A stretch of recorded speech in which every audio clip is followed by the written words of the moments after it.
What? What? No, you guys, you gotta calm down. Shh. That's how the Star Wars trailer. There's no way anybody can calm down. No, seriously, like they got so excited, and as soon as they saw Ray and BB-8, they got like, oh, Okay, oh. so Julia was taking a shower, right?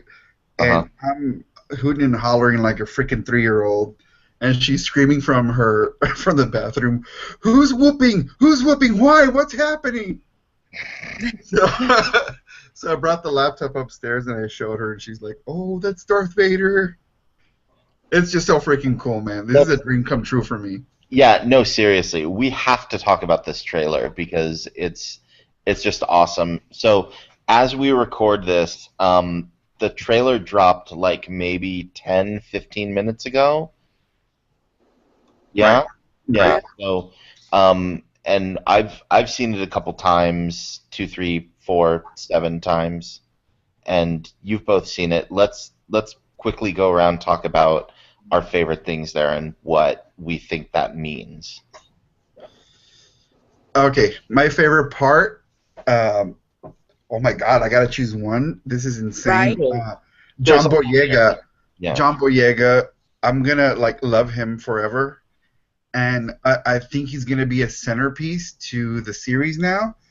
Was it Daisy Ridley, right? Yeah. Daisy Ridley, I think, is also going to be a centerpiece, and I love how they kind of focused on them at the beginning, letting us know that this is where we're going to take it. These guys are going to take the lead from now on, and then boom, we're punching the gut with Leia and Han. Oh, dude, I can't even talk right now. That one scene where Han and Chewie and John Boyega have their hands up in their behind their heads, like they're being held captive or something, and something happens, and Yeah. their hands just go down. I need to know why. I'm losing my crap, dude. This is so awesome. Yeah, Melissa, what about you? It, it's funny because what he was saying, I need to know, I need to know. There's so many things like we didn't know before the trailer, and there's even more now. Like I think the trailer raises more questions than it answers, and normally that would frustrate the hell out of me, but I don't care. I'm just so happy. You know what I Right. mean? Like I started getting kind of misty eyed. I could feel my nose like like I was like, oh no, don't start crying. There's just, but it like I don't even know. I don't think there's anything they could have done that would have made me hate it. I mean, they would have had to do something really terrible to make me hate this trailer. But it it just it I think like it was sort of aimed towards like our generation in a sense because all those little things that made us like slack-jawed with wide-eyed wonder as kids, they gave us just enough of a taste of it, but then introduced all the new stuff too that just like it was this perfect combination for me. It just hit all those little sweet spots that I wanted it to hit. And I've watched it like 4 times before we started, and I still don't think I've watched it nearly enough. Yeah. I'm blown away. I mean, it it's a different kind of a trailer. It really starts off slow with Ray and she's in a mask. We can't even really tell that that's Daisy Ridley behind there and she's like doing acrobatics and climbing around inside, I don't know, the hull of a downed Star Destroyer. Like, I'm assuming that's what's going on. Uh, it the more and more that I see of this and the more and more hints that I get of what's going on, I'm convinced that J.J. Abrams uh, and the writing team and Lucas, his germ of an idea of whatever is in there, has taken this all back to the essential core of Star Wars, which is that hero's journey, that hero of a thousand faces, where it's a universal story. And so I think that Daisy Ridley and John Boyega are the Luke of this story. That they're the ones that are being propelled out into the universe from off this planet. Oscar Isaac is the Han Solo character who's going to be with them. Like that knowing glance between Oscar Isaac and John Boyega as Right. they're like crossing one another and like Boyega's going off with an assault rifle, and Isaac's about to get into his X-wing. It's like some crap's about to go down, but they like give each other that look. So Adam Driver, Kylo Ren, he's the Darth Vader. I mean, he's even saying like, we're gonna finish what he started, and I think that means that Han Solo and Chewie are the Obi-Wan here. They're the ones interacting with Boyega and Ridley, and he's even telling them about the Force. Like, it's all true. Like, these are legends, these are stories. They don't even know. I mean, but he's not the Jedi Master. So the question is, who is the Jedi Master? Where's the Jedi Master? You look at this, we barely see Luke. Right. That's the question. Where's Luke? Luke's not on the poster either. Right. I think that means Luke is Yoda, and he's not going to be in this movie. You think he's isolated himself, exiled himself? I don't think so. I think so, because look, the one thing that Yoda and Obi-Wan kept trying to tell Luke was finish your training, let events play out, don't go off to Cloud City and save your friends. If Luke hadn't gone to Cloud City, Leia and Lando and Chewie would have gotten away just the same. They would have gotten away. I guess, well, the only difference is R2 was there to fix the hyperdrive on the Millennium Falcon, so maybe they wouldn't have. But it wasn't Luke that saved the day, it was R2. So Luke wasn't the essential element in making sure that they got away. He didn't save his friends. Han still went to Jabba the Hutt. Leia still got away. I think Luke has said, like, I need to go and, like, take myself out of galactic events. Like, crap is too crazy, and I can't go off running and intervening into this stuff. And he's going to wait for things to unfold and this Force awakening to happen to come to him. That he's going to wait for Boyega and Ridley to come to him. I don't think so, because he's the last of the Jedi, and he knows that he bears the sole responsibility to bring the Jedi back. I think it's implausible for us to think that he got rid of the Emperor with Vader's help, and he brought Anakin back to the light side, and then he says, okay, I'm out. I'm just going to go hang out here and not venture into any of what y'all are doing. But I don't think so. But maybe he knows things have to pan out that way. You know, I mean, like Obi-Wan was hiding out too, remember, in Episode 4? Maybe that's what he's doing. He's kind of pulling an Obi-Wan in that sense, because he knows that he's not needed yet. You know, I mean, we as a Jedi, you've got to imagine that he has some inkling of what his place is, and maybe there's just a bigger thing, and maybe that's part of the reason why these youngins don't know, only think that the stories are legend, because, you know, he hasn't been there, he hasn't been active, you know, so people think, well, who's this Luke Skywalker guy, where is he? And that's part of the reason why it's a legend and not fair point. You know Fair what I'm point. saying? Yeah, but the thing is, the reason they weren't hiding is because they had the weight of the Empire up against them. And we're also getting a connecting story with Rebels, that not all the Jedi were gone. Yeah. So I mean, and there's something I did read that Ezra's story in Rebels is going to tie in with the Force Awakens. Oh wow.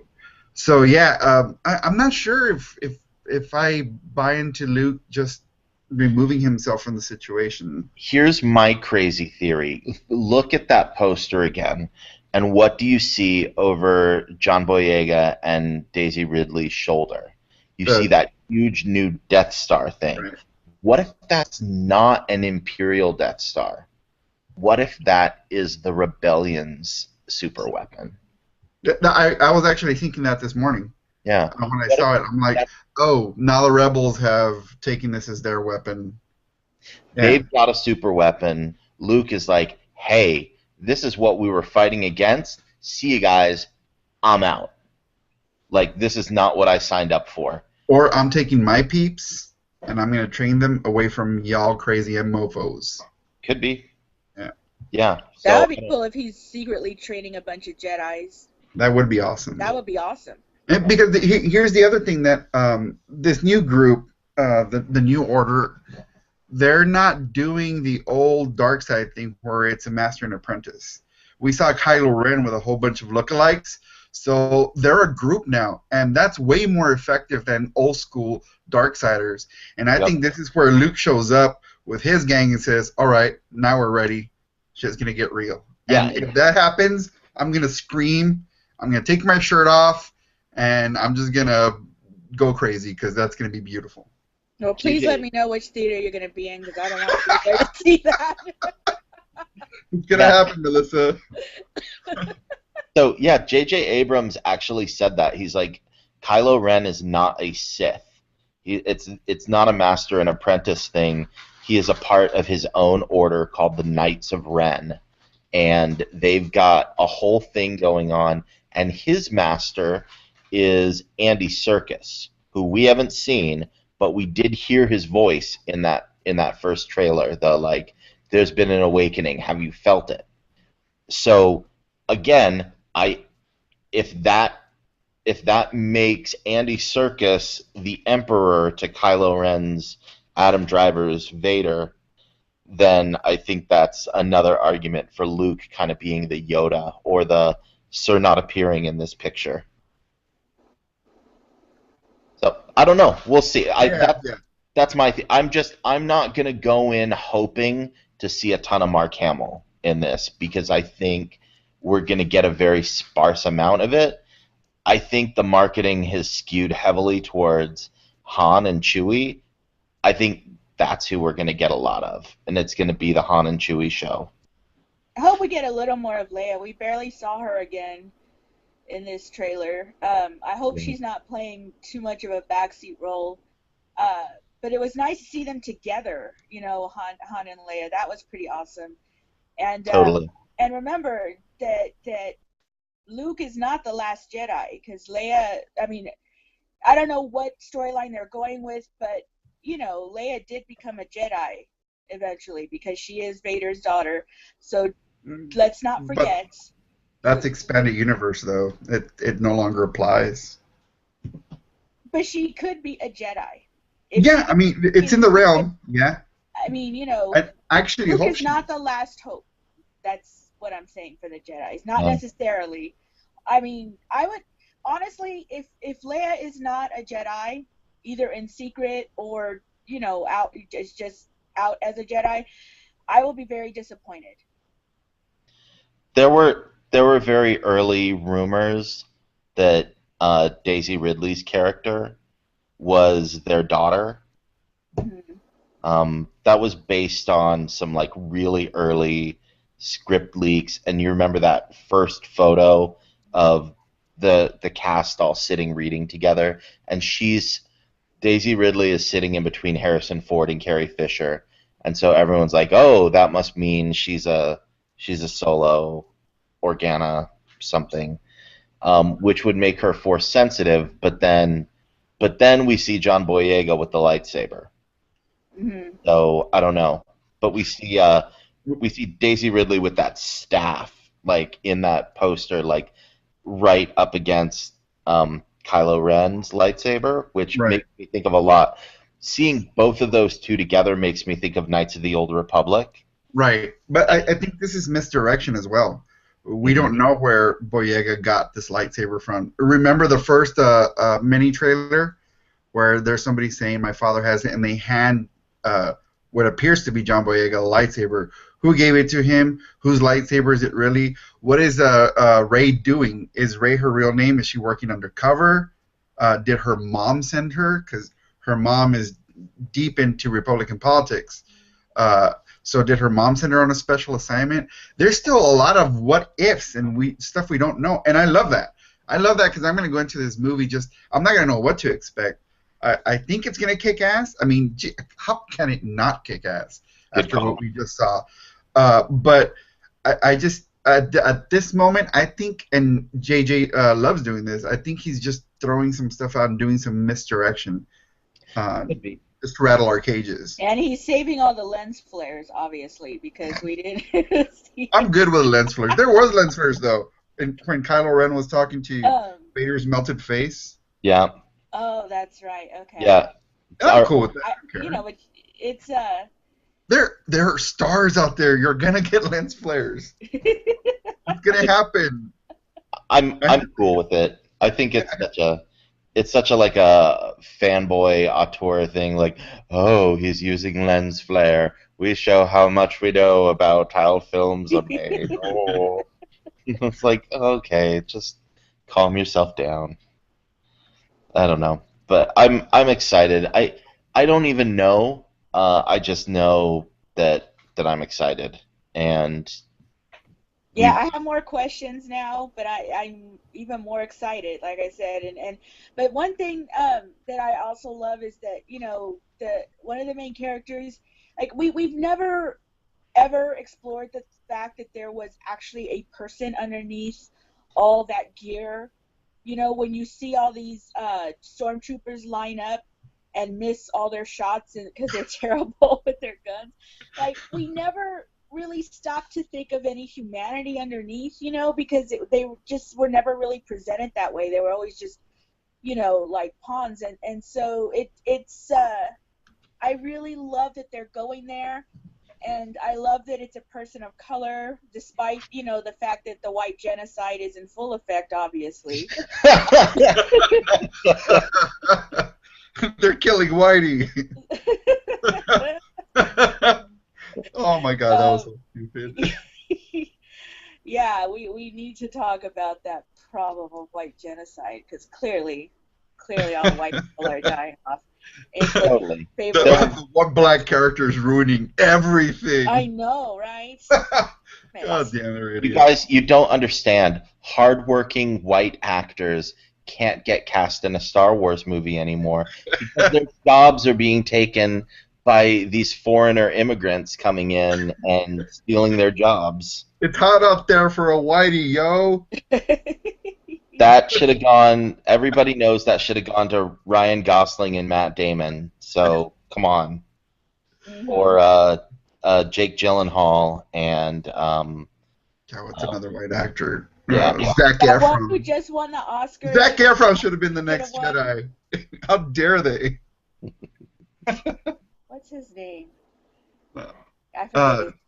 God, I'm just so excited about this. Yeah, I can't even express it properly in words how excited I am and how pissed off that I still can't get tickets. I'm trying every single way, laptop, phone, and everything, and I can't do it. And it's pissing me off. I wonder if they're gonna have a sneak preview.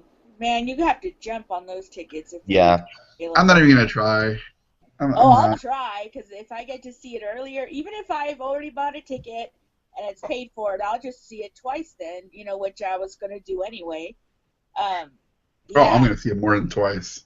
Even if the movie's crap, I'll see it 3 or 4 times. I mean, how many times did I see Attack of the Clones in theaters? It's not going to be crap, and watch your mouth. It's not, and that's what I'm saying. But you're pissing me off, Andy.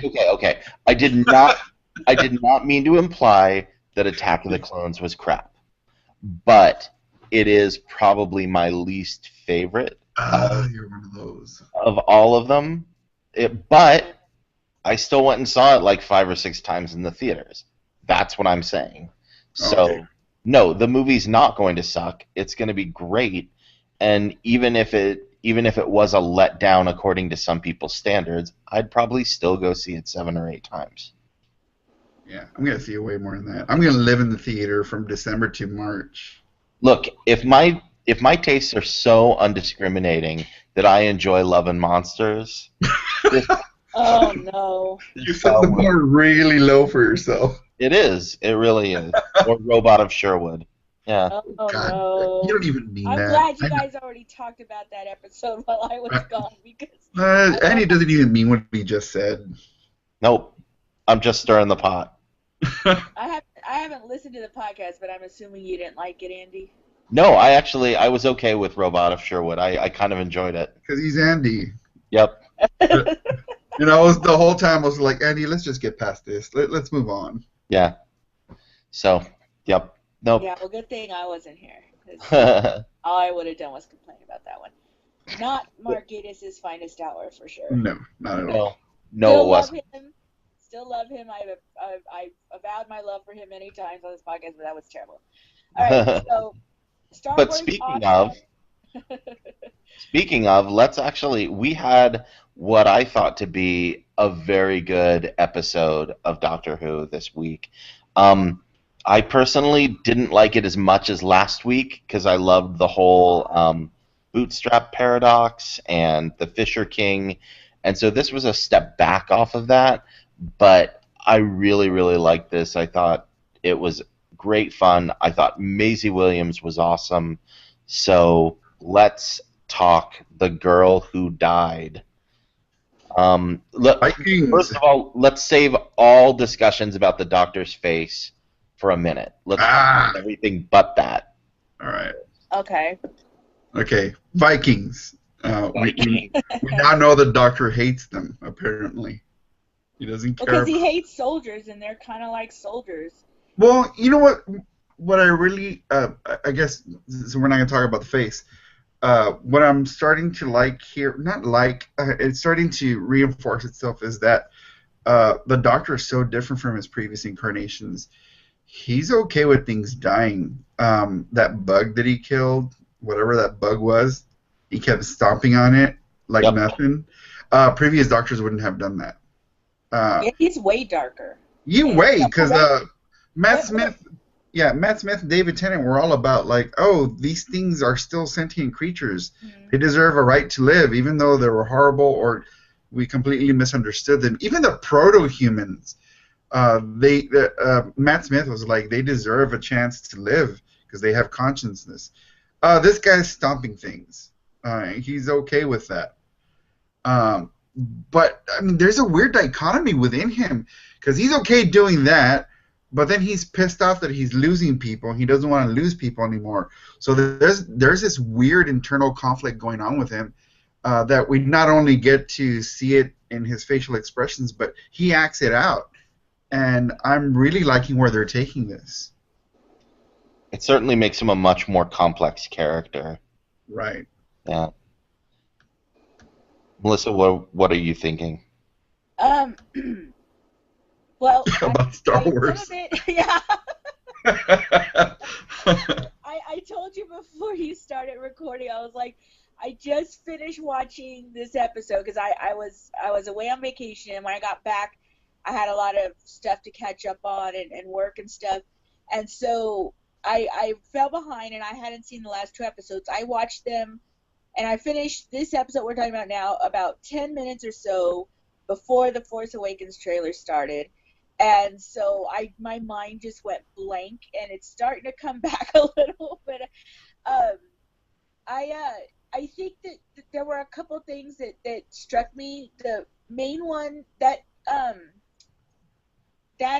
conversation between the Doctor and Clara where he was telling her to find a hobby, remember that? And she says, I have a hobby, it's you.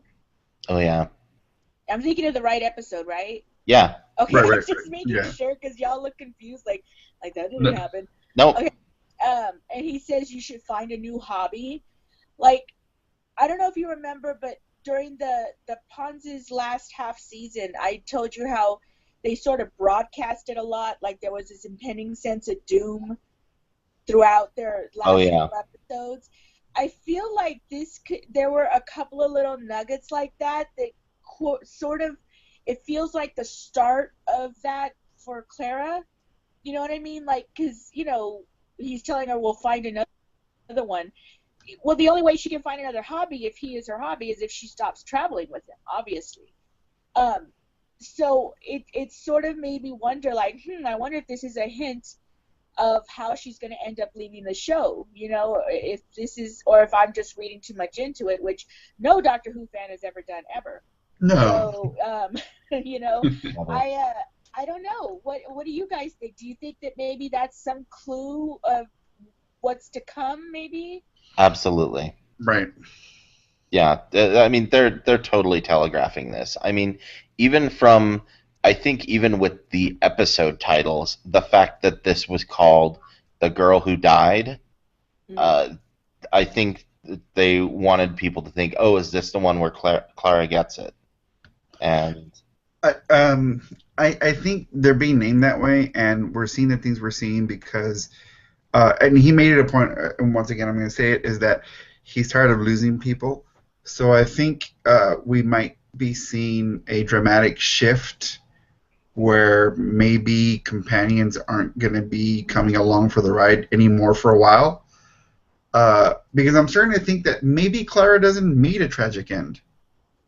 Maybe he just says, "We're done, and we're done for your own good." Yeah. Maybe he finds a way to bring Danny Pink back, and they live happily ever after. Maybe we get something good. I mean, it is going to be a Christmas special, by the way, so it it shouldn't be like a traumatic Christmas special. I don't think so. I think the doctor is going to try and figure out the best way to confront his fear of losing people is to have none that he cares about close to him all the time. you forget that the Snowman was a Christmas special. So But it was a bad Christmas special. yeah, but the batting average on Christmas specials is not especially high. So Right. Yeah. Right. if you There want is that. a Christmas special with a tragic ending involving Jenna Coleman, we already have one of those. So it kind of writes itself, which should be, if they're thinking about this at all smartly, that they should flip that script and do something different. Um, One of the things that I thought was interesting, I think this is like our third or fourth favorite topic on this podcast of how well Moffat writes for women. And I thought that Maisie Williams' character was incredibly smart and really well done.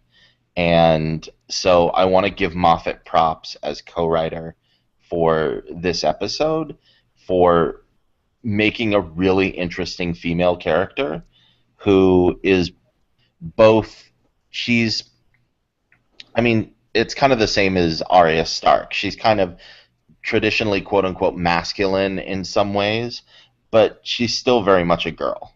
Right. And I thought that was a really good blend for her and for Maisie Williams. And if you're going to set something in the era of Vikings and have a strong female character, then that makes a lot of sense.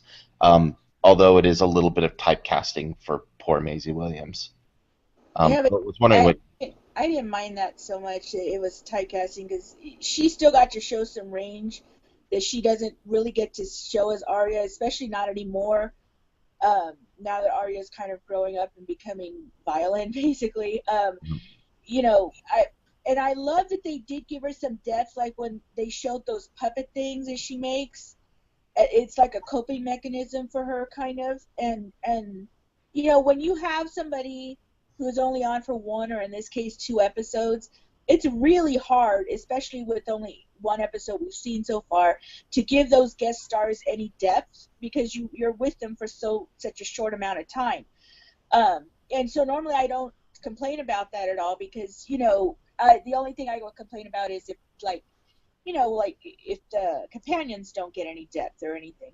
But with her, because of things like the puppets and whatnot, we did get to see some depth and what, you know, psychologically what that all means for her. So when we thought she died, it was like, you know, that was kind of it made it more resonant. You know what I mean? It just, you felt it a little more than you would for, you know, guest star of the week normally. Also, I just remembered this. See, this is why I should have taken notes on this episode since I watched it so close to the trailer. Oh, shit. It just escaped my mind again. Damn it. Take a second. Right now. Well, Take a second and think about it. let me bring up something that ties the previous episode to this one, where he's telling the shark beast, whatever it was, when he's saying, "Could I change the future? Should I change the future?" There's ripples in time. There's always ripples. I can't change the future. There's ripples. There's consequences. And then he does something to change the events, and there's clearly consequences. Well, we saw it at the very end with that montage of Maisie Williams standing in time, just moving through, and she doesn't change a bit. Yep. And this is going to come to play. We all saw the previews for the following week. Yeah. This is definitely going to come to play in the next episode.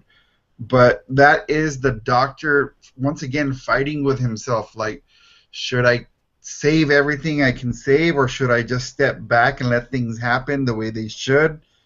And he's telling himself, I shouldn't do this. We should just walk away. Right before Clara touches his face and she tells him, "You've decided to stay, right?" Like, he's telling her, "We have nothing to do here. We can't stop this. They don't want to listen. They don't want to leave. They're going to die. We can't stop this." But she's egging him on. And then he's got that internal conflict that's really not helping matters. So where is this going to take the Doctor? Is he going to make a decision anytime soon as to what is my role? Do I always have to save people? And this is where we have to talk about the face because there's a direct correlation there. Is that a hindrance, or is that going to ultimately help him out? I'm not sure at this point. I'm really not. I mean, so he saved a few people in a Viking town. The price was giving somebody immortality who clearly didn't want it to begin with. And she doesn't get to grow as a person. She stays as a, 13, 14-year-old child for the rest of her life? I mean, at a certain point, it's cruel to do that to somebody. So, I mean, this episode was really good because there were so many layers to it. And this was one of them. Yeah, so I think now is the right time to talk about the face because, yeah, well, it ties in to pretty much everything else in the episode too. His willingness to kill other creatures and to let people die, and then he's like, "Oh, that's why I chose this face, to remind myself that I can save one person, and that's important." And so I think the question is does that mean he's now turning a corner and he's going to change from being that very dark Doctor who does let people die and is more calculating, and he's going to start saving people? Or is he going to kind of keep the same thing, but just every once in a while randomly he's going to save someone? Right. Well, what do you guys think? Well, that's where we're at, and I don't know what we're gonna get with him. He definitely is a darker Doctor. I don't know if Moffat's taking him to the brink or not. The whole face thing kind of gave him a reason to take a step back and to maybe change for the better in terms of saving people, and just say that's going to be his MO. But it seems like he clearly doesn't want to. Like, don't you get that feeling when you're seeing him? Like, he kind of doesn't feel like it's necessary. Like, and I'm not saying I like that. I just like that that's a new take on the Doctor, and I'm not sure if Moffat's slowly taking us darker still, and what the purpose of it is going to be. Well, maybe he goes full dark, and he causes a situation to happen where Clara gets involved and she's a goner because of it. We don't know exactly what yet, of course, but I think we're slowly moving to that direction. I think that it is probable that he chose that face as a reminder because he needs that reminder, because he's going to forget that he's supposed to save people, because he is going to go really, really dark. So I think the fact that he remembers, it's like he's going to remember now, but then he's going to forget again. And he's probably going to see like what happened with saving Maisie Williams, and this next episode where she's running around as a highwayman and who knows what else. Well, here's the thing. When you go back to the first Doctor, he would go visit places, and people would die, and he would absolutely let it happen. One of not so much my favorite episodes, but it's one of the ones that I saw all the time, was he goes back into Aztec Mexico, and there's this clear plot for the chief medicine man to kill the emperor and to take power for himself. And his granddaughter's like, why don't you stop this? He's a good man. Why don't you stop this? And he's like, I can't get involved. And it ends that way. The son of a bitch gets killed. And then you see the face of the medicine doctor, and he's like happy, and everybody's praising him, and he starts raising his hands. So that was the original Doctor. Are we seeing a turn back to that, where he's merely going to be more of an observer and not take a big role in saving people? I don't know. Maybe we might get that, and it wouldn't necessarily betray anything, because that's how he started this whole ride. Yeah, non-interference is the prime directive, right? Right, prime directive. There you go. So Bring a little bit of Star Trek into this. Always. Especially when we're talking about time travel and saving people, we always right. You got to bring it for Edith Keeler. Melissa, can I ask you boys, what did you think? Because we knew coming in that we were going to finally figure out what the link between this Doctor and the previous character that Capaldi played. Did you guys have any theories or anything? Like, because I know there were a lot of out there theories about what connection they could have. I really like that this face serves as a reminder to him, but I feel like it's also way simpler. Like, they could have done all kinds of craziness with this, and because it would not be past Doctor Who to like pull something out of their ass at the last minute or an explanation, because that's happened before. We know it has. Right. It feels like, I guess because the characterization of this Doctor has been so uneven in my mind, that and not because of Capaldi, it's because of the writing, I feel. I think that it could have been something they came up with at the last minute. Like, I'm not convinced that they had a plan all along. I know that's what they said between Davies and Moffat, but I don't know. This explanation, it's just so simple. It feels like something they could have just come up with at any time. Like, there wasn't a long game with this. You know what I'm saying? I do agree that this has been uneven, but I think it was planned out. And as a matter of fact, I gotta say, Capaldi's been great. He's been fantastic, and I think. Yeah, no, I'm not. Like I said, my complaints with the characterization of the Doctor have almost nothing to do with Capaldi. No, right. I get that, and what I was gonna say is that only a guy like that could pull this off. Where there's this constant stream of internal conflict and confusion. And it may have something to do that with his whole new set of regenerations affected him as a Time Lord. And we haven't discussed that yet, and that hasn't been brought up because every Time Lord only gets 12 regenerations. 12 regenerations. So he's living a whole new life cycle, and whose was it, or how does it affect a Time Lord once he's done with his original regenerations? We don't know how this is affecting them, and like I said, he's struggling with losing people, letting go. What should he do?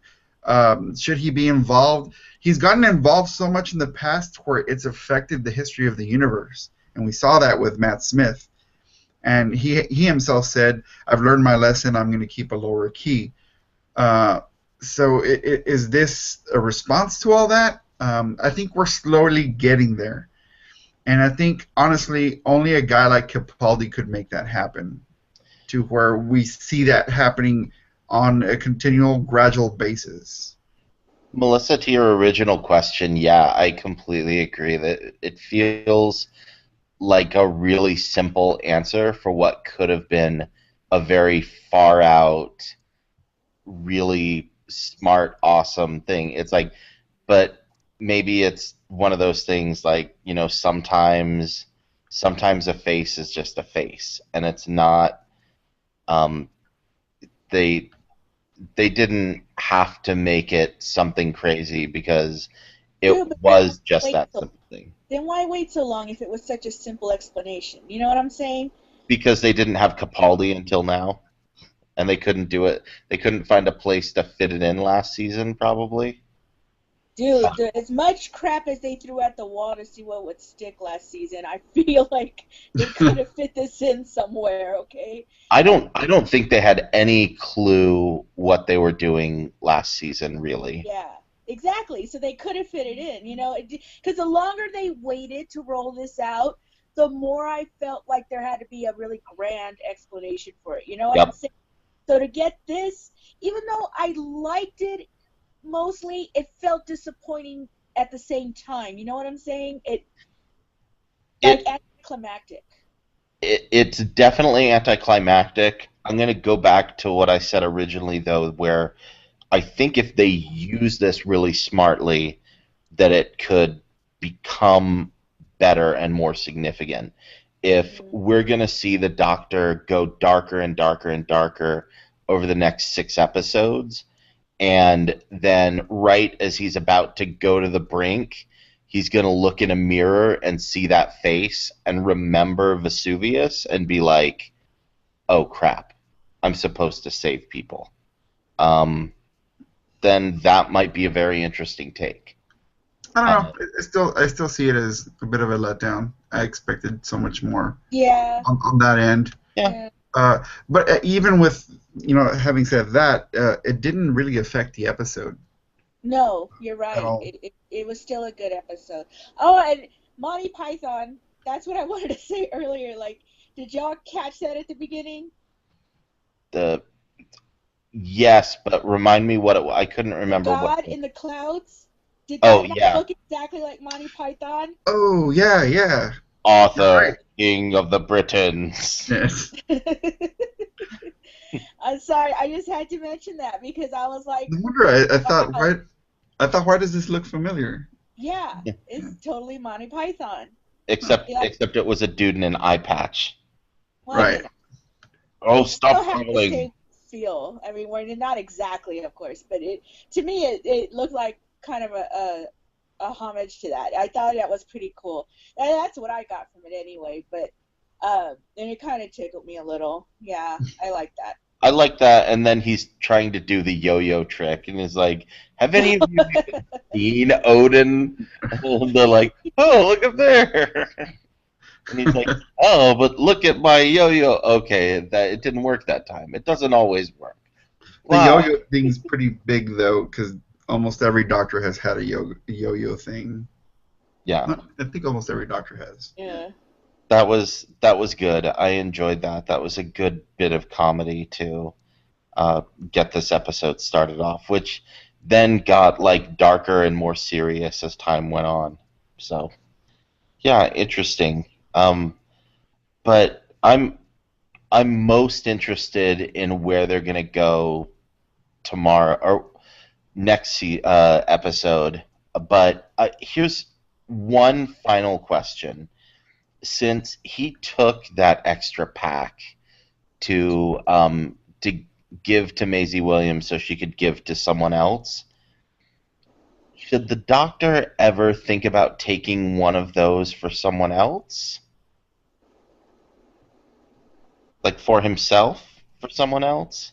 Like, would he give it to River? Would he give it to? Um, well, obviously he can't give it to River because she's stuck in a computer somewhere. Right. But The file. give it to Clara. Give it to. But why? Because he Tired can't of live. losing people. But he can't live forever, and the person that he gives it to has to live forever. That it constantly renews the body, so he's basically condemning him to a life of losing everybody they love, which is weird because he says he's tired of losing people, but he's more than willing to give Maisie Williams the ability to live forever and lose everybody that she loves in the process. Yeah, he's like all the things he hates about his life. He's basically set it up so that she has to experience the Right. exact same thing. It's kind of cruel when you think about It it. is, and I said it. It's Yeah, freaking cruel. yeah, and so yeah, that I don't think anyone should have to go through that. Captain Jack Harkness does. Yeah, and he Yeah, doesn't but always seem very happy either, does he? No, he's no, the he face does of not. Poe. Yeah. Yeah, and that's we had this discussion during one of our first podcasts about like immortality. I mean, do we really want it? I mean, Yeah. is that something we really want? Because nobody ever considers the consequences or all the other things that come with it. It's not all fringe benefits. Some stuff is pretty harsh.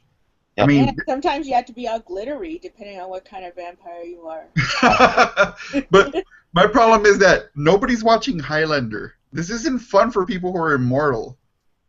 Poor Yeah. Connor lost I don't know how many wives and girlfriends. It's not fun, man. Yeah. We tend to think it's going to be great, but it's not always what it's cut out to be. You want immortality to like take the randomness out of life, where you aren't going to get killed by disease or an accident or something like that. But when you hit like 100 or something, then be like, okay, lights out, I'm ready. Yeah. That's cool. Yeah, okay, well, speaking of lights out, let's take a little break, and then we'll come back, and we're going to talk about Listen, Time Heist, and The Caretaker. Listen. We'll be right back. All right, anybody need a potty break? Anyone need a drink break? We did not talk about the Sonic sunglasses. Oh, we didn't. We didn't. Whoopsies. Shame on everybody. The less we talk about those, the better. That's okay. Yeah, we'll just pretend that they're gone, and because I celebrated the death of those glasses, and then I got they screwed me. Anyway, they're gonna bring them back now. They're gonna be nerd Sonic sunglasses. They're gonna take the tape and put it right around the middle. Oh no! Yep. Of all the ideas Moffat has had. Yeah, that's him just messing with us, and he pretty much said so. Yep, I think that's all it is at this point, but that's okay. He'll get bored of screwing with us that way and get back to. He never follows through on anything, so he won't follow on this either. I guess the question is if when the Sonic screwdriver comes back, is it going to look remarkably different? No. It's in the previews. They look the same. Oh, really? Oh. Yeah. Well, then that's boring.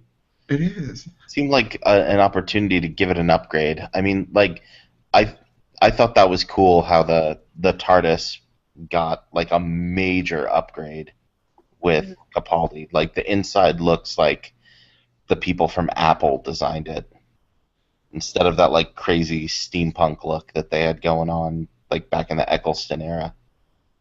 I like the steampunk. I do too. It's cool, but it's like it's cool that things keep changing, and the Doctor's screwdrivers themselves look different. Like the Eccleston screwdriver is really cool. I actually went shopping like on Amazon looking at different Sonic screwdrivers. I'm like, if I was gonna buy one, which one would I buy? I couldn't decide.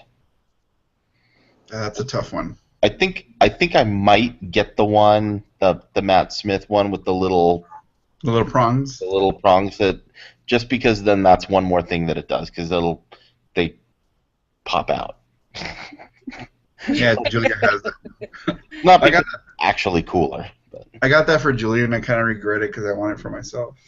The never-ending problem of buying toys for our children. I know, dude, and they're expensive, so I can't justify buying it again. I mean, I guess I can, but still. Yeah, That means I won't have money for Star Wars toys, and gotta make money for that. totally. That Hey, priorities, man. discretionary income stays with me, so Ah, why I went on vacation last week, There you and that's go. why I could just buy a sonic screwdriver if I wanted to, which I had one and a little TARDIS, and then my nephews come over and play with them, and you know, stuff happens. I hate when they do that. That's hilarious. All right. Well, let's get back and talk about Listen. Um, this was a really cool episode. It might be my favorite episode of this entire eighth season. I just thought it was really cool. A lot like the bootstrap paradox explanation.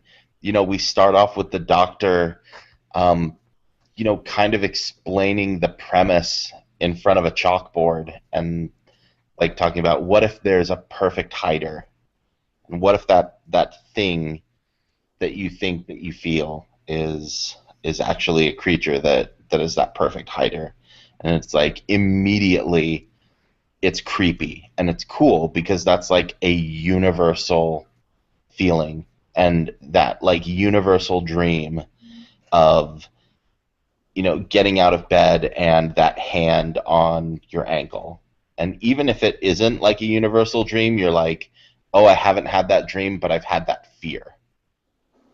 And so it was just immediately cool. And they wrapped it all up in that beautiful bow in that way that like only Moffat storytelling can do. And I was just amazed and wowed. But I have some like paradox problems with it. We'll get to that later, but let's what did Daddy y'all Pink.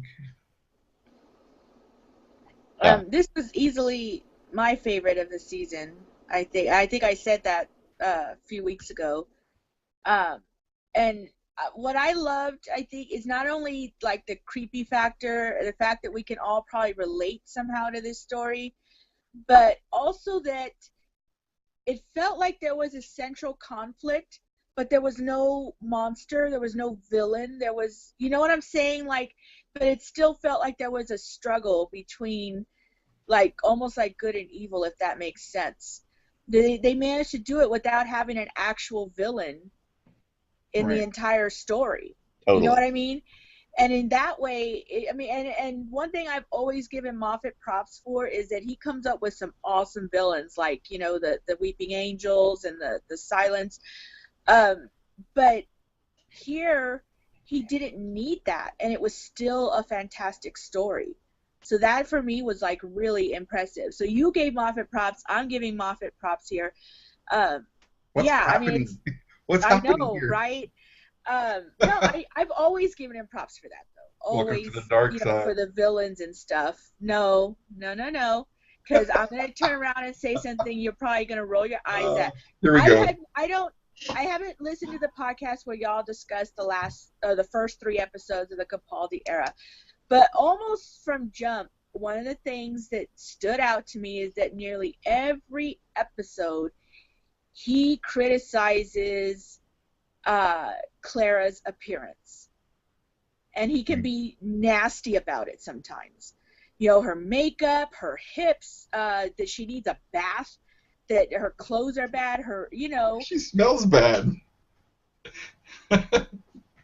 why? What is Because the humans smell bad. What's the big deal? what's the point of criticizing how she looks in almost every episode? Because he's a cranky old man. So we got to make him a But dirty old mean old man too? Yes, that's where they were going with his character. he's mean Mr. Mustard. Yeah, he's me, Mr. Mustard. He's a gigantic curmudgeon. That was his MO for most of the season. Yeah, but I didn't feel like that was necessary. Like he was plenty curmudgeonly without needing to like Okay, let's back up a little bit because y'all were complaining a couple of seasons ago that Moffat doesn't write characters with sufficient background. We don't get to see this about them, and now he's giving you that about him, and it's a problem. How is his criticizing a woman's appearance his background? Because that's he's what they're showing you is that the Doctor is far removed from the previous Doctor, and he's learning how to deal with humans once again. No, it's a whole new person. It's a whole new identity. That explanation at all. It may not be the explanation you like, but it's there. No. I don't know. Like, if suddenly the Doctor showed up and he was, like, horribly racist, like, I think we could be like... You're taking that too far, though. I literally am taking it too far, because right. I'm trying to take that to its, like, logical, ridiculous end, and show, like, therefore, if that is not the case, then I don't think that it's okay to do it here. I think that... Nah, I disagree completely. I knew you would. That's fine. It's a character flaw. Everybody has character flaws. I like that. I like character flaws in people. I like character flaws, but I don't like leading role model characters that people are supposed to look up to like... But he's not a role model. He doesn't want to be a role model. But he doesn't want to be a role model. This is a guy that's okay with letting people die. Yeah, this is a guy that knows you're gonna die and uses you to test theories that are in his mind. Yes, it's that guy. He's a jerk, and you know what? When he's telling Clara these things, he's being a jerk. We've seen him be a jerk. He's being who he is. He hasn't learned how to deal with people yet. And as a matter of fact, he softens towards the end of the season. And already in the beginning of the season, he's gotten a lot softer, wanting to hug Clara where he's never wanted to hug before. We're seeing a gradual change in him as a personality because he's finally getting used to who he is, what he is, this new version of himself. But they could have assigned so many different character traits to him. That just seems like overkill. It's just unnecessary. But even so, let's say that I were to accept your explanation, and this is simply a character flaw that they're going to wipe out in the name of character development, which I don't think is it. But they already did wipe it out. I accepted it. Why doesn't Clara fight back? She does. She doesn't. She lets him insult her. Well, no. There was this whole scene where she says, "Why are you criticizing me? Why you always got to say this about me?"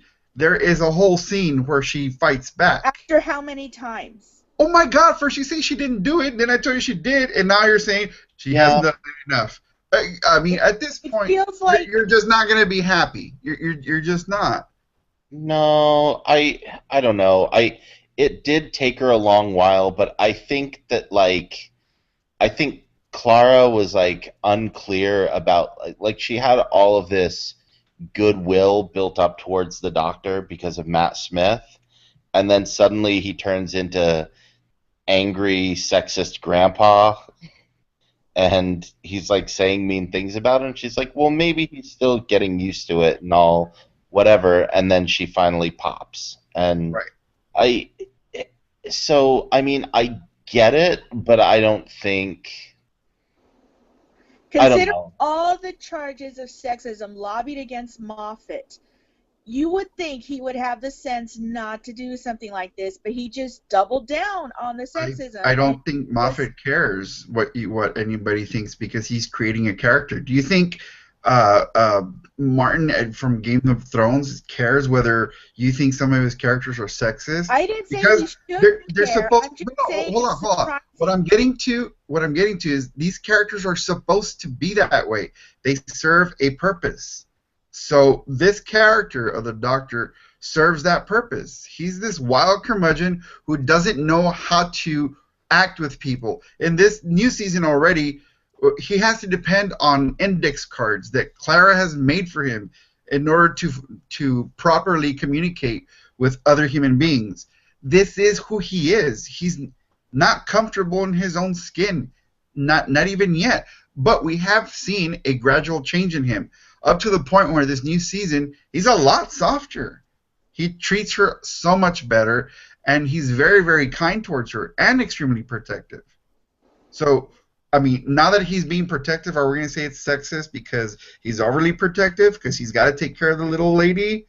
I mean, how far are we going to take this? I think y'all are taking that way too far. He is a character. Moffat created a character. It's very different from Matt Smith, and there's a purpose to it. It's not because he's I intentionally. never said he should be like Matt Smith, and I understand he's creating a character who's deeply flawed, but he has some really dark flaws, and I don't think they needed sexism on top of it. If you take the sexism out, it doesn't change his character at all. So if it doesn't change his character, that means it adds nothing to it in the first place. It adds that he's nothing clueless. to him. It adds that he's completely clueless. No, the first episode established that without him having to criticize her. We know that he's out there, man. We know that he's more spacey than any of the previous Doctors. When you take a character trait like that out from a character and it doesn't affect him at all, then it wasn't necessary in the first place. That's my assertion. And I'm not sure, but then there's going to be, the accusation levied that we don't know enough about the Doctor. We're not being shown enough about the Doctor. I mean, where does this end? Like, really, Moffat is definitely not sexist. He's not a sexist person, and like, I don't know why we're taking it there. Like, I don't get that. We're taking it there because he's saying things. He's criticizing her looks, her appearance. In almost every episode. You can't do that almost every episode. But it changes, doesn't it? And it doesn't matter whether it changes or not. It shouldn't have happened in the first place. Here's what I think. Moffat is allowed to create whatever character he wants to and put it out there. And then we are allowed to criticize however we want to. Yeah. And all I know is that if I were at the helm of an incredibly popular show that I knew kids watched, especially young girls, I would not have my male protagonist, no matter how much of a curmudgeon he is, belittling my female lead over her appearance, because given the time that we're in, that just seems like a little bit tone deaf as to what's going on in our society and the conversations we're having about gender equality and so on. But maybe that's just me. So was brought up in the first three episodes and yet the Master is female now, and the sexism stick. You're trying to have it all, and you just can't. These character traits are for a purpose. If you want to say you took it a little too far, okay, I guess you took it a little too far. I don't see what the big deal is. This is informing us as to what this character is at the moment, and if anything, this is the whole reverse taming of the shrew. If you guys have read that. It's reversed because Clara has tamed him. Clara has changed him. So, I mean, do we make a case that Moffat's saying that masculinity is wrong and the men are the weaker sex? I mean, why do you do that? You're always assuming that you think what others are thinking. I'm not. I'm saying, where are we taking this? Because I think we don't have to take it further. All I'm saying is that it was unnecessary and added nothing to his character. Yeah, and I'm saying if I were creating a character, I would not use. If I were creating this kind of character for this kind of audience, it's also boring. A dirty sexist old man. Whoa, dirty. Oh my God! Now he's pervy. I'm sorry, that's just once again, you're taking that too overused far. trope. Why do old men always have to be clueless and sexist about women? Like, it's just so overdone. You're taking it too far. And why can't we put a positive spin on it? We're showing that people can change. Even this person who's an absolute curmudgeon and has no clue what's going on, he changes. Like, why can't we put a positive spin on this? Yes, he changed from being not sexist to sexist, and back to being not sexist. Yes, Hooray. He was always sexist. let's put a positive spin on sexism. Woo! All right. Look, Okay, if you were win. to judge- Okay, if you were win. to Doctor judge, Who. like, Doctor with Who's our sexist. every Why are day we of our lives over Why are we tuning into Doctor Who? It's obviously very sexist. It's No, not I never very said the sexist. show was sexist. I said that this is You a can't that was levy the unnecessary. charge of sexism and then be praising that there's a new character that was made feminine and she's the best part of the show. I have no idea how you guys reconcile that. It's kind of crazy. Because they're two completely different characters. You can have one nasty Are you character kidding me? and one great character in the same show. Wow. That happens. Okay, well then let's make the charge that it's pandering. You can't can make that charge if you want to. He's evil. It's ridiculous. If she was like a good person or something, like, maybe, but she's evil. How is that pandering to women? Because they changed the sex of the character.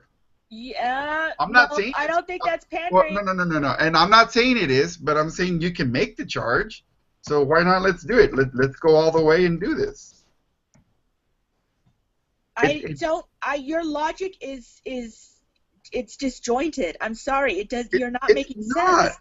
It's not. It's crazy that y'all are taking it this far. Look, but what you're insinuating is that if one thing is good, if we praise one thing in an episode or in a series, that we can't criticize anything else. It all has to be good or all bad. That's ridiculous. I don't know how a guy writing a character can be sexist and then can be pro-feminine all in the same. I never said he was sexist or pro-feminine. I said you've made the case that Moffat is sexist. You've said this several times. No, I said that he has trouble writing women. I never said he was sexist, Marco. Never. Oh, okay. Look, I will no. I will tell you exactly how it is. Because look, no matter how politically correct and how well studied I am in gender studies, race studies, etc., there are parts of me that are bigoted. I'm putting that right out here right now. Oh my God, where's this going? I'm getting scared. No. Just listen to me. Look, we're all bounded within our own reality. It's like we can only see to the horizon. And beyond that, we can't see. We can build up a ladder and we can see a little bit higher. We can climb on top of a building and we can see an even further horizon. But there comes a point we can't see outside of our own sphere. And no matter how hard you try to comprehend, there are going to be other things that you do not understand. And as a white male who was born into a middle-class family who has never had to struggle with racial profiling or with sexism towards me or anything like that, I'm not saying life is easy for me, but it's easy for me to brush off racism and sexism and to be blind to those things because they're not within my horizon of understanding. So I might unintentionally do things that might set off a trigger for someone, and they're like, dude, that's really inappropriate. You should not have said that. That doesn't mean I'm a bad person. That doesn't mean I'm racist or that I'm sexist. It did mean that maybe that thing that I said was some sort of microaggression. It was something that was not appropriate and that we can learn from and we can move past. I think overall, look, Moffat is head and shoulders above most of the people who were working in TV even 20 years ago. Like, geez, go back and listen to some of the stuff Gene Roddenberry said. Jeez, talk about a guy who was kind of sexist. Mm-hmm. But that's still okay because you can still create great art, and in the case of someone like Roddenberry, do things that are very good in like the racial sphere. and maybe still have some problems with gender issues. It's okay. We're all human, and we all need to give ourselves like some space to make mistakes. But we also have to say when we see stuff, look, that's troubling, and that's something that we can improve upon. And I think that's all that is. Well, So you that's why I'm a little bit racist and sexist. Well, I think everybody's got prejudices. It just takes a big person to admit it, because most people, they don't want to admit it unless it's one of these, like, these, what is it, whites, the Star Wars people, the people who are trying to boycott Star Wars, the Right, white right. genocide people, yeah. You completely stole my joke. I was gonna say I hate white people because I want to watch Star Wars. but and you did get, I think my iPad froze up for a second in the middle of your speech, which sucks, but I think you made a good point, which is sort of what I was trying to say to Marco, is that I can consume media and enjoy it for the most part while still criticizing the elements that I find concerning. And the element of Doctor Who that I repeatedly find concerning is when they don't do enough development with the female characters. With Martha, they didn't give her the chance to really shine the way she should have, considering her background. And with Amy, when we didn't really learn anything about her family or anything about her past that didn't have to do with the Doctor directly. And so, which was unprecedented for the companions to that point. But in this is a whole new thing, though, because it's one thing if we don't get enough character development for the women, but it's another thing entirely for the main character after whom the show is named to make remarks like he did. I understand what you're saying, Marco, but I still don't think it's necessary. And I could still enjoy this Doctor, which I've finally started to do, and I can still enjoy the show while still thinking, damn, I wish Moffat could write women better. It's okay. And these two things do not have to be, they can be, I can have both those things. I can enjoy the show overall while still having problems with it. That's okay. It doesn't have to be all or nothing. And I feel like you're telling me that it's all or nothing when it comes not at to all. Look, what I'm saying is that the criticism seems to be uneven. Look, but this show I belong. Look, I belong to a racist church. I read a racist Scientologist? Bible. No, I'm telling you, like there are elements of racism. Yes, there is. Sexism, even like so, but that doesn't mean I don't go to church on Sunday. That doesn't mean that I throw the baby out with the bathwater. So I think it's okay but this is how we progress. Is we identify those things that we don't like and we try and move past them. And we're doing I'm the opposite, though. That's why I don't go to the way I was raised. I mean, I don't do that anymore because it reinforces. I mean, you all complain about sexism with the Doctor. I mean, the Christian church is horrible, absolutely horrible, in all Christian faiths. Horrible about this, with sexism, with racism, with a whole bunch of things, and it's the reason why I said I'm out, and I don't associate myself with that anymore. So, I think we all have different tolerance levels, but I think it's also like, this happens at church though, where if someone says something that I'm like, dude, that's kind of racist, then people get all offended. It's like, you're not allowed to tell me that. There's nothing wrong with that. And it's like, no, we gotta, like, I'm not calling you a racist, but like, let's try and figure out what these problematic things are, and let's try and move past them. Speaking of moving past them, nice segue.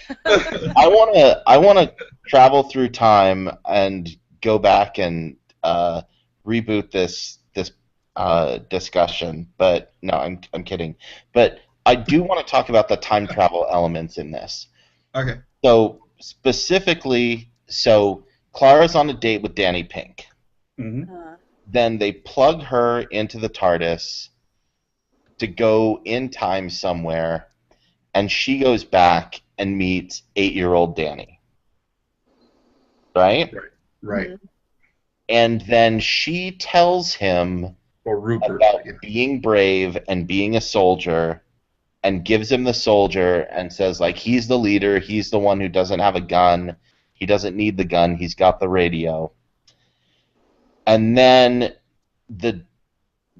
it's not Danny Pink in the future, but I'm going to call him future Danny Pink because I can't remember his name, then has that same thing.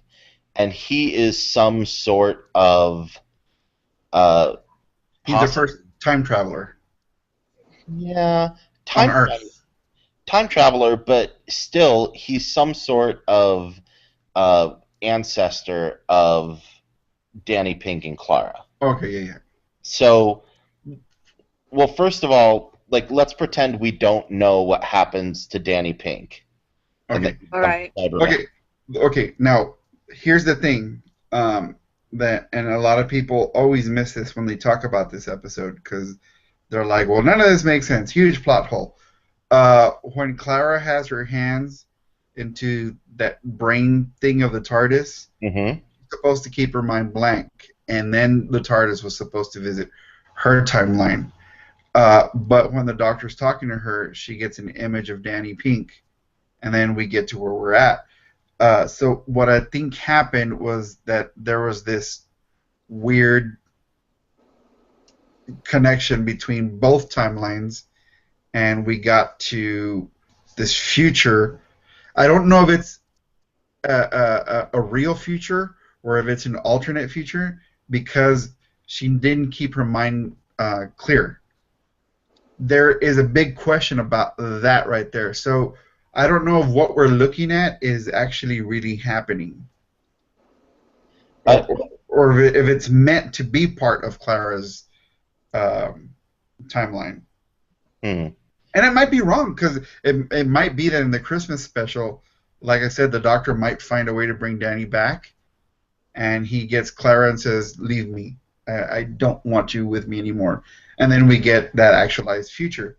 But there's something kind of fishy with when she has her hands into the TARDIS brain jelly thingy, and she's supposed to keep her mind clear, and she doesn't, and then things get weird.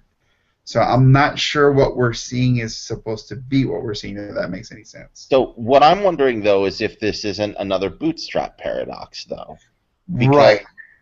she goes back in time to meet Danny Pink, but he would not have become the Danny Pink that he became Right. and become a soldier and so on and so forth if she hadn't gone back in time and said those things to him. Right. And you're also missing somebody else. The Doctor himself. Mm-hmm. She also gave him that little soldier guy, and Yep. she drills it into his mind that he's a soldier, which she basically says you'll come back to this barn in the future when you have a big decision to make. So she's basically making him out to be the War Doctor before he even considers it. So she's the catalyst, which I found completely interesting. I thought that was kind of cool. Well, with the Doctor, I understand it, because she has existed in all of the points of the Doctor's history. Right, but she's responsible for it, though. Mm-hmm. Usually she's there to help him out or point him in the right direction. In this case, she says, you're going to come back here, and you'll have a decision to make, and you're going to be a soldier, which is the War Doctor. So this is the first time we see her actively making something happen in the Doctor's future. Okay. And did this bother anyone? How much she messed with both their futures and didn't even seem? Yes. She seemed very cavalier about it. Yes. Which was interesting because already we're getting the sense, especially It's either the next one or the episode after that. It's one of the ones we're still going to talk about, where we see that she's kind of become a TARDIS addict, right? I mean, she's addicted to this. Right. And now she's doing that. Like, it sort of blew my mind a little about Clara, because, you know, she's still relatively new, because all of her first half season, all we knew about her was that there was this big mystery, but we didn't really know what it was. You know what I mean? Like, they didn't develop her so much because she was supposed to be a mystery. That was the whole point. And now they're developing her, and not everything looks good. You know what I'm saying? Like, like this was like, wow. You know what I'm saying? I don't know. She's a TARDIS junkie. Yeah. No, totally. Yeah, she's a time travel junkie. And I can't remember which episode it is, but she's like, I want to go on an adventure. Like the first episode of this season. Yeah, that's her new MO now. And that's fine, because that affects her and the Doctor. But when she's affecting their entire futures of two people, one of whom she intends to be dating in the future, isn't that? I mean, did that not raise any red flags for anyone? She was, you know what I'm saying? And then when they would go back to the present, where she not once but twice tried to reboot her date with Danny, it was like creepy. You know what I mean? Yeah. Like she just minutes ago she was like helping to establish his future, and now she's there in the present. Do you understand what I'm saying? I don't exactly. No, that's exactly the problem that I have with this. Is not only the paradoxical nature of it, but that she just seems really aloof and casual about all of it. Mm-hmm. That it's like, well, I just went back and totally changed this 8-year-old kid's future, and now I'm on a dinner date with him, and I'm going to use my knowledge that I got from that to, like, help me on my date. Like, it felt very desperate. It's such a guy thing to do. It is kind of a guy thing to do. Gender swap! It's extremely troubling, and it goes to show that she can't be trusted with time. And remember when she had that issue with the TARDIS didn't want to open its doors to her for a while? Mm-hmm. The TARDIS knows that this person can't be trusted completely, because she has not so much questionable motives, but I guess a questionable MO in terms of handling things. Yeah. She's a little bit of a loose cannon. Right. Which is cool for us, I mean, as viewers watching the show, but not cool to the characters in play. See, and I feel like this season so far, the current one that's airing, we see her making big decisions without the Doctor, you know? Yes. And so that cavalier attitude, it hasn't completely gone away, and I'm wondering if that's going to play into her ultimate I don't want to say demise, because we don't know that she's going to die, but her demise from the show, I guess. Her departure. Departure, there you go. It's interesting, because I feel like it all kind of started here. We didn't see this element to her until this episode, in my mind anyway. I don't remember feeling this way before this episode. And I mean, there's so much in this episode. It's very layered. It's you know, as far as episodes go, I think it was very dense. There was a lot there to unpack, and this is just one of them. There's a ton here, and so I actually have a proposal that I think we've actually talked a ton about this, and since we're no longer like concurrent with where I'm going through new episodes every week, I think we should save Time Heist and the Caretaker for next week. Cool. Okay. Time Heist is on, like, and so let's do final thoughts on Listen, because there is so much more here, and then we'll wrap this up. I think in a lot of aspects, Listen was more about how we defeat ourselves. We let fear rule our actions. There's this whole obsession about why. Well, not obsession. The big question is, why are we naturally afraid of the dark? You know, as humans, we're just naturally predisposed to be afraid of the dark. And there's really nothing to fear. There's nothing out there. It's just earth and everything else, sand, sunlight. But for some reason, it freaks us out. We start thinking Marco, about you're Mexican. You know why you're afraid of the dark. cucuy. It's because your Yes, I parents know. told you to be. Exactly. I know. Cucuy. But you know what? Funny story is that I'm the only one that didn't work with, because my parents would do it to my brother, and my brother would come running out of the room or whatever, and they would tell me that like, "Oh, cuckoo's gonna get you." I'm like, "All right, okay, I'd like to meet the guy." It never worked with me, but humanity in general, we're just predisposed to be afraid of the dark, and it's because our mind f's with us. We start hearing things, we start feeling things, we start seeing things that aren't there, and that's a lesson the doctor didn't learn. In the future, when he starts hearing things, he's sure there's something out there, but we're never shown that there's something there, and there probably wasn't anything there. It's just the fact that we let fear rule the day, and I think that was a part of the message of this episode. But aside from that, I really enjoyed going all the way back to the Doctor's childhood and how he was supposed to train as a soldier, but he was refusing. He was crying because he wanted to go to the academy to become a Time Lord. So there was already that internal conflict in him, even as a child, that I don't want to be a soldier. I don't want to be at war. I want to be something else. And we see that conflict still with the Doctor in pretty much every incarnation.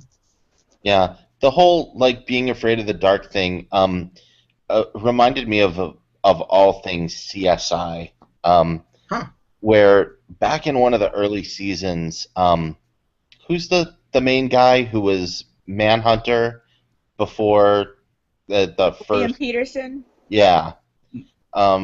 So William Peterson's talking, and he's like, our earliest ancestors living out in Africa, um, when they thought they saw something out of the corner of their eye, they had one of two options: ignore it, it's just a trick of the mind, and it's probably not a dangerous predator about to kill you, or run as fast as you can.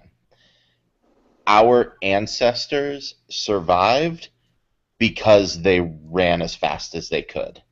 Mm-hmm. Because the ones who didn't, who ignored it, they got eaten by vicious predators. Our our brains and our eyes are hardwired to see things that aren't there as a natural protection because our ancestors are the ones who ran. So I think that's why we're hardwired to be afraid of the dark and be afraid of things that we can't see, or maybe there are a race of creatures or aliens that are perfect hiders. I don't know. I think that would be interesting if there were. Well, there is the silence. Well, there is the silence. But I, And the weeping angels. I forgot all about them. Who are you talking about? What were we talking about? And what are those marks on your arm? No, really. Oh. No, that's interesting. You're probably right. And the thing is that evolution happens so slowly that it probably took like thousands of years to really get that ingrained in our mind, and it'll take thousands of years for it to go, for it, or maybe never, because we, even though we have these houses that protect us, that can keep these predators out, and we have locks and all this stuff. Yeah, we still feel all of this. I think a lot of it too is like I was joking earlier with Marco, cultural. In our cases, because your parents make you scared of the dark if you're Mexican. That's just the way it happens. But yeah, this whole episode, it had like that kind of dark, creepy factor in some ways. And like I said, I was impressed that they could make this feel like a battle, but without an actual antagonist, unless you want to count Clara and the Doctor themselves as the antagonists. But yeah, I overall I really loved it. This is easily my favorite of this season, that I feel like was wildly uneven this first Capaldi season. Again, not a criticism of Capaldi, because I think he's fantastic. It's just Right. the stories, I think, were just kind of up and down. But this was probably my, just easily my favorite, even though there was that kind of ick factor that you felt when Clara so desperately tried to save this date with Danny. It just, that was insane. Going back 3 times, that's crazy. But if that aside, I thought this was really good, and it sort of hinted a little more about the dark psyche, and also, a little bit about the theme of the season, which was, am I a good person? Yeah. Being able to see how it started and getting a glimpse of the first Doctor as a child. Yeah, I mean, there was just a lot to love here, a lot of craziness, but overall, I loved it. Yeah. Maybe I'm the only one, but I really love Danny Pink. He reminds me how it is to be so awkward. Right. Like, oh, I know that feel, bro. I do like him, although some of the stuff he was talking about in a couple of episodes, I think the Caretaker, I think it was the one Yeah. where the Doctor goes undercover in the school. Some of the things he said there was troubling to me, but then again, some of the things the Doctor said were troubling too. So, that whole episode's not. That's a whole other issue. Yeah. Well, remember I Yeah. said up and down, wildly uneven. Yeah. Yeah. That episode is a fine example of it. But other than that episode, yes, which of course makes what happens to him all the worse. Oh, little tear for Danny Pink. Yeah. Even from here. So it'll be interesting to see if they ever resolve any of that, or if it's just a fluke, or an alternate timeline or something. So I still think Missy has something to do with all this, and I think we might see Danny Pink back because I really liked him. I liked him as a character, and I would love to see him back. I think he and Clara are pretty cool together. yeah. And speaking of Danny, just one question while I'm thinking about it, boys, before we go. The Doctor's aversion to soldiers, as it continues through this season, especially as regards to Danny initially, did you feel uncomfortable with the level that Yes. he dialed it up to? It started to get to the point where I just felt very uncomfortable. Yes. With his version of, okay, so it wasn't just me being overly sensitive about it. And this is what I was talking about. This is the personality character thing about the Doctor. He hates himself. Yeah. And he's lashing out to everybody.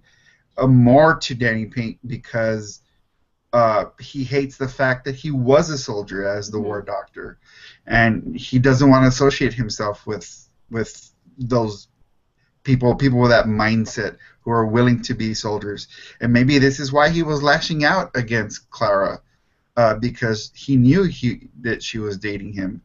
But it's that definite thing where he hates himself. There's something about himself that he just absolutely abhors, and he's lashing out. And it was uncomfortable. It really was. Yeah. I thought it was the way he treated Danny Pink was like completely uncalled for. Yeah. But once again, that's the Doctor. That's him working things out. That was I PM'd you and was like, I think the Doctor is a little bit racist towards black people. He really doesn't like Danny Pink, and he didn't like Mickey. What's going on? And he got rid of Martha really quick.